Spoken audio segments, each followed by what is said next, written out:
ಯಾರು ದುರ್ಬಲರಾಗಿರುತ್ತಾರೋ ಅವರನ್ನ ಆ ದೇವರು ಕೂಡ ಮೆಚ್ಚೋದಿಲ್ಲ. ದುರ್ಬಲರಿಗೆ ಪ್ರಕೃತಿ ಕೂಡ ಸಾಥ್ ಕೊಡೋದಿಲ್ಲ. ಯಾಕಂದ್ರೆ ಬಲ ಇದ್ದೋನು ಈ ಕಾಲದಲ್ಲಿ ಬದುಕು ನಡೆಸ್ತಾನೆ, ಬಲ ಇಲ್ಲದೆ ಇರೋನು ಯಾವತ್ತೂ ಉದ್ಧಾರ ಆಗೋದಿಲ್ಲ. ಹಾಗಾಗಿ ನಾವೆಲ್ಲರೂ ದುರ್ಬಲತೆನ ಪಕ್ಕಕ್ಕೆ ಇಟ್ಟು ಶಕ್ತಿ ಮತ್ತೆ ಸಾಮರ್ಥ್ಯವನ್ನ ಸಂಪಾದನೆ ಮಾಡಬೇಕು.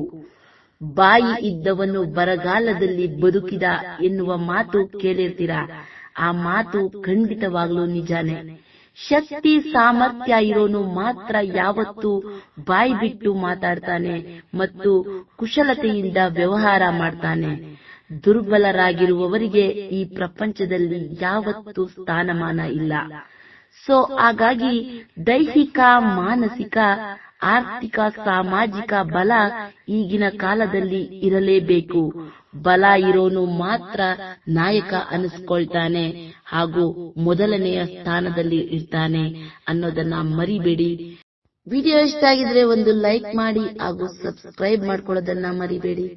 ನಮಸ್ಕಾರ, ಸಿಗೋಣ ಮುಂದಿನ ವಿಡಿಯೋದಲ್ಲಿ. Love you all, bye.